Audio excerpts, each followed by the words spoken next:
와. 네, 이렇게 함성 소리를 들으니까 우리 그 이희범 원장님의 인기가 어느 정도인지 알 수 있을 것 같다 이런 생각이 드는데요. 오늘 부부 행복 학교 워크숍의 진행을 맡은 정영숙입니다. 반갑습니다. 네. 와, 에너지를 받는 것 같아서 너무 좋네요. 가정이 평화로워야, 네, 그리고 사회가 평화롭게 되고, 또, 이 세상이 좀 더 행복한 세상이 되지 않을까 이런 생각이 드는데, 그 일에 앞장서서 정말, 네, 평생을 헌신해주고 계신 우리 이희범 원장님 모시고 이야기 나눠보도록 할 텐데요. 인사 한번 다시 하시죠. 네. 예, 반갑습니다. 사랑합니다. 네. 반갑습니다. 그리고 양쪽에 우리 이렇게 멋진 네, 두 분의 네, 부부 팀들이 나와 계신데요. 네, 우리 이희범 원장님께 네, 궁금한 거 질문 좀 드리고 싶다고 해서 네, 이렇게 패널 미팅을 준비를 했습니다. 자, 우리 네, 패널 분들은 각자 본인 소개 직접 들어보도록 하겠습니다. 네, 우리. 네, 저희는 부부니까요. 같이 저희가 누군지 설명드리겠습니다. 저희는 이제 꿀 떨어지는 신혼 생활을 즐기고 있는 푸 피그렛 부부의 푸 김바울 피그렛 이자영입니다. 야, 네, 반갑습니다. 행복합니다. 네. 자, 우리 네. 뭐 소개하려니까 갑자기 좀 이상하네요. 어쨌든 저는 그 처음 사랑입니다. 닉네임으로 하겠습니다. 처음 사랑. 저는 해바라기입니다. 우리는 50대 이제 항원에 접어드는 부부입니다. 꿀은 안 떨어져요. 네, 반갑습니다.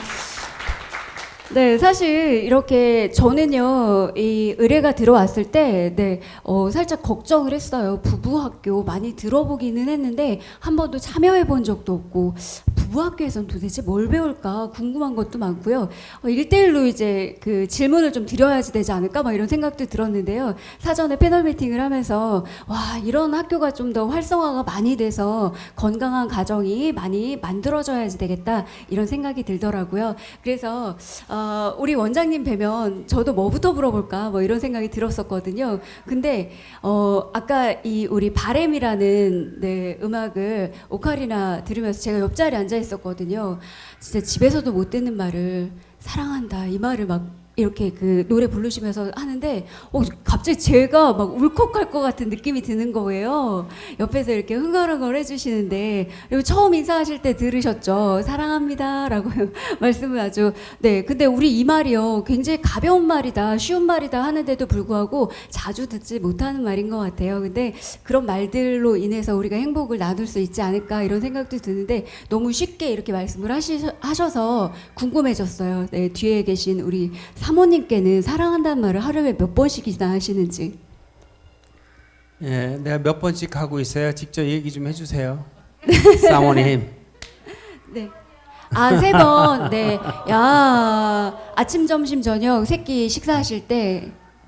아침에 나갈 때 네. 현관에서 네. 사랑해요 하고 와. 들어오면 사랑해요 하고 그리고 이제 침대 가갖고 침대에 누워서 안아주면서 사랑해요 하고 행복해.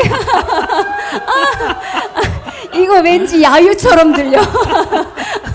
내가 그동안도 못 받아봤는데 여기서는 막, 네, 야, 꿀은 여기서 떨어지는 것 같다 이런 생각이 드는데요. 자, 우리 패널분들이 여러분들을 대신해서 궁금증을 또 가지고 오셨고요. 각자 문제들도 좀 있으실 것 같아요. 아무리 부부학교에 이제 나오신 분들도 살면서 문제들이 있으실 거고 저도 마찬가지고요. 부부학교를 참여하지 않으신 분들도 가정이 좀 행복했으면 좋겠다 하는 바람들은 누구나 가지고 있으실 텐데 이런 행복을 어떻게 하면 만들어갈까 하는 궁금증이 있으실 것 같아요. 그래서 우리 패널분들 질문을 좀 받도록 할 텐데 누가 먼저 질문을 좀 해주실까요?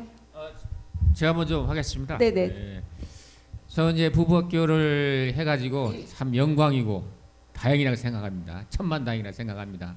근데 저는 저도 이제 50대 이제 후반에인데 늘 그 배워왔던 게 아버지와 관계가 좋지 않아요. 솔직히 말씀드려가지고 그렇다 보니까 우리도 이제 저희들도 애들이 이제 뭐 30살 다 돼가는데 어떻게 해야 우리 아들하고 애들하고 잘 지낼 수 있는 건지 좀 더 가까이 가고 싶은데 부부학교를 했음에도 불구하고 아직 잘 못하고 있는 게 사실 실정이거든요.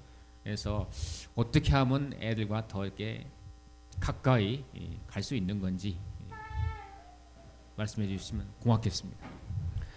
예, 근데 그 농사 중에 가장 어려운 농사가 무슨 농사라고 알고 있어요? 자식 농사라 그러죠. 사실 이 질문에 대한 답을 해야 되는 저도 아버지입니다. 저도 자식을 지금 키웠던 아버지인데 실제로 자식 교육만큼 자신 있게 말하는 사람이 얼마나 될까 하는 생각이 들어요. 그리고 지금 질문하신 것처럼 자녀 그리고 이제 다 성장한 자녀들 또 결혼한 자녀들과도 끊임없이 갈등하고 있는 어른들을 참 많이 만납니다.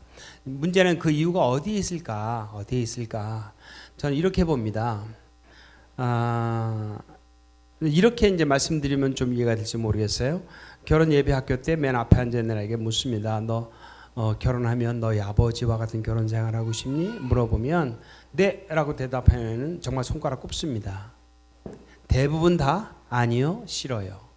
또 신부한테 너 결혼하면 너희 어머니와 같은 결혼 생활하고 싶니? 그러면 절대 다수가 아니옵니다. 이것은 뭘 의미하는가 하면 우리의 자녀들 역시도 부모와의 관계가 쉽지 않다. 그리고 부모님의 결혼 생활이 행복하지 않다라고 알고 있다는 겁니다. 그런데 문제는 그렇게 말해놓고 얘네들이 결혼하면 또 부모의 그 삶을 답습하는 경우가 굉장히 많습니다.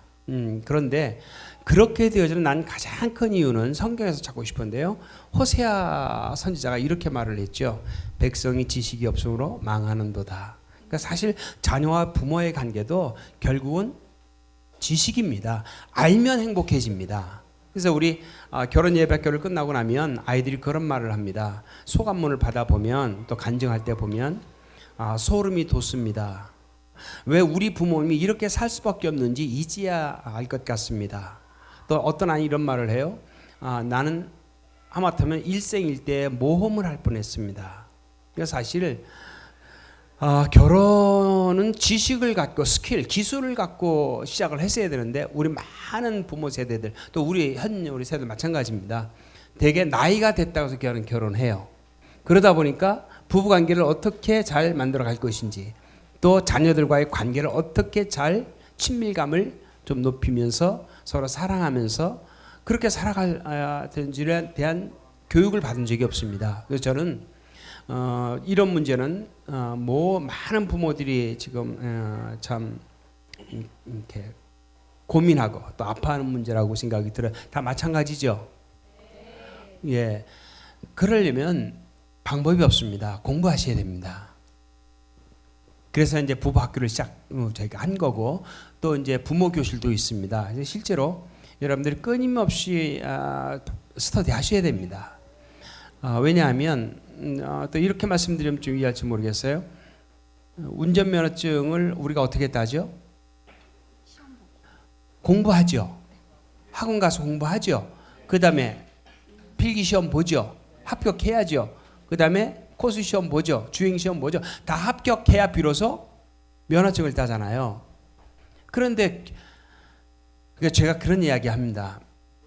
자동차 하나 모는 것도 면허증이 필요한데 일생일대 가장 중요한 결혼은 나이가 됐다고 그냥 하고 있다. 그러니 그냥 부모가 되는 겁니다. 그냥 부부가 되고 그냥 부모가 돼 전혀 지식과 기술 없이 그러니까 자녀를 키우는 데서부터 시행착오를 많이 경험하면서 그러면서도 계속 고민이 뭐죠? 지금 말씀 어떻게 하면 내가 우리 아들하고 어떻게 하면 우리 딸하고 관계를 좋게 잘 맺으면서 갈까? 근데 이것이 문제는 죽을 때까지 고민하다가 그냥 끝난다는 거죠. 그래서 이런 학교가 굉장히 중요합니다. 그래서 지금은 이제는 우리 한국도 굉장히 많이 이제 열려져 가고 있습니다. 그래서 이런 교육들이 굉장히 많습니다. 아버지 학교, 어머니 학교 말 많이 들어보셨죠? 부모 학교. 이런 것들이 자꾸 생겨나는 이유는 지금 이런 고민들을 해결하기 위해서 생겨나는 그런 교육 프로그램의 생각이 듭니다. 가장 중요한 인생 전체가 그렇지만 가장 중요한 건 지식입니다. 그래서 이런 교육을 계속해서 끊임없이 지금도 불편한 게 있고 어려움이 있다면 이런 교육들을 통해서 교육을 받은 대로 와서 또 자녀하고 뭐 실습해보고 적용해보고. 근데 이제 조금 한 가지 더 말씀드리고 싶은 것은 우리나라 이제 부자 관계는 부모와 자식과의 관계는 사실은 어느 영향을 많이 받았죠 우리가 유교 문화를 많이 아직도 그 유교 문화가 뭐죠? 유교 문화는 뭐예요?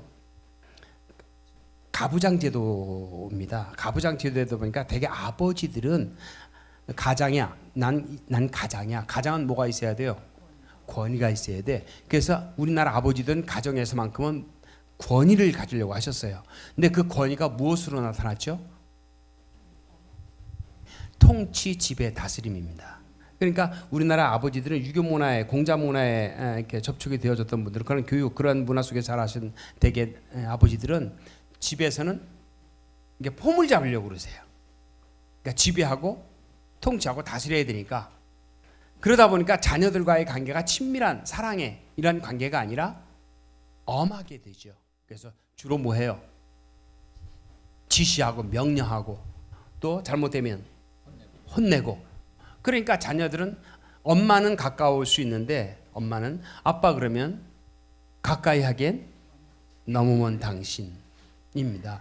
그래서 이런 부분들을 우리가 이런 문화를 우리가 바꿔가는 일들을 실제로는 교회가 해야 되고 우리 믿는 사람들이 앞장서서 해야 된다고 봅니다. 그래서 지금 이제 고민을 말씀하셨지만 제가 알기로는 이제 부부학교 하셨기 때문에 지금 자녀와의 관계도 계속해서 아마 계속해서 지금 고쳐가고 만들어져 가는 그런 과정이 있는 분일 거라는 생각이 듭니다. 맞죠? 네, 맞습니다. 네. 많이 발전했습니다. 많이 바뀌셨죠. 네, 인지를 하고 있는 것만으로도요 이미 학습에 준비가 되어져 있다라고 생각이 드는데요. 사실 이렇게 부부학교 두 분만 가셨어요? 아니면 자녀분들도 같이 가셨어요? 저희들 둘만 했습니다. 그러니까 안 되는 거예요. 네.